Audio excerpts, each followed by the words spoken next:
Maman, regarde ce que David, ton cousin, il t'a ramené. Oh là là, des œufs. Il m'a dit qu'il avait un poulailler avec des poules. T'as déjà goûté? Magnifique. T'as déjà goûté ou pas? Des œufs frais comme ça? Il y a très longtemps, quand j'étais petite, ma mère elle nous emmenait à Superbès faire du ski. Ouais. Et on allait dans un... C'est en France? C'est dans la France, ouais, c'est en France, aux Deux Alpes. Et elle louait une petite ferme. Elle partait toujours avec sa copine, elle prenait les enfants. On était tout petits. Et elle allait dans la ferme et elle achetait le beurre, la botte de beurre. Avec, il y avait une fleur qui était dessinée avec un crayon sur le beurre, un beurre bien jaune. Et elle nous ramenait des œufs. Oh là là! Ouais, tous les matins, avec du bon pain de campagne. Et elle nous les faisait à la coque. Je me rappelle, j'en mangeais un ou deux. Et on les buvait comme ça, avec la petite cuillère. Oh là là, que de beaux souvenirs. Comment elles s'appelaient tes copines?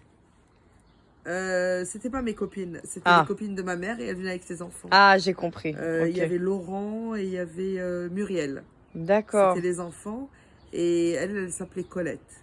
Ok. Donc voilà, c'était des beaux souvenirs. Et il y avait Margot également, avec Daniel, sa fille. Magnifique. Oh, magnifique, que des beaux souvenirs. Bon, bah, on va déguster. Tu me fais une petite omelette? Non, pas une omelette. Tu me les fais au plat, comme ça je vois bien le jaune de la couleur. Ok, moi. Avec un peu de sel, parce qu'il faut toujours mettre du sel sur les œufs. Ok. Et beaucoup de poivre. Ok. Ok, merci chérie. Voilà, maman. Oh, merci mon amour. De rien. Bon appétit. Waouh. T'as vu comment ils sont beaux? Magnifique. Des poules roussines. Rockin. Very nice. Waouh. Il y a des œufs, Brooke. Oh là là, maman. Oh, ils sont encore tout chauds.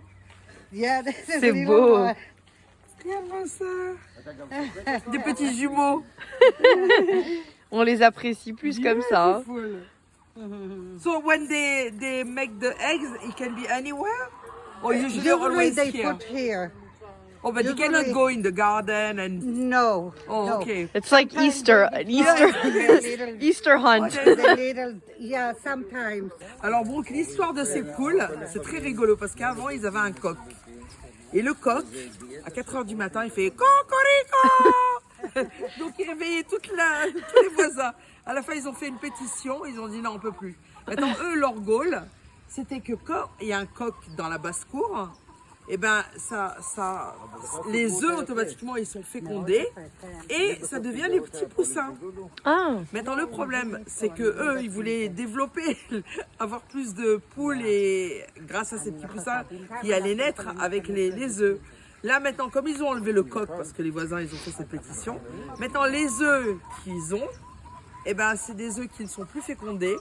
Donc, ce ne sont que des œufs qu'on peut manger, mais ils ne se transforment plus en D'accord, ok. Donc voilà, en résumer, il faut un coq dans la basse-cour pour que les œufs soient fécondés et se transforment en petits poussins. Voilà l'histoire de ces belles poulettes. Donc, ce ne sont que des poulettes, il n'y a pas de coq. Elles sont belles en tout cas. Magnifique. Donc, regarde ça, néflier.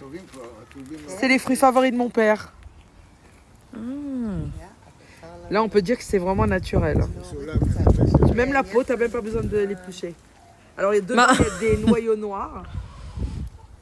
Mom, you're just gonna bite into it. Tu manges la peau et tout, tu l'épluches pas? Elles se décollent toutes seules. C'est acide? Non, c'est sucré. Ah. Ça On va les mettre par terre. L'année prochaine, il va y avoir un arbre ici.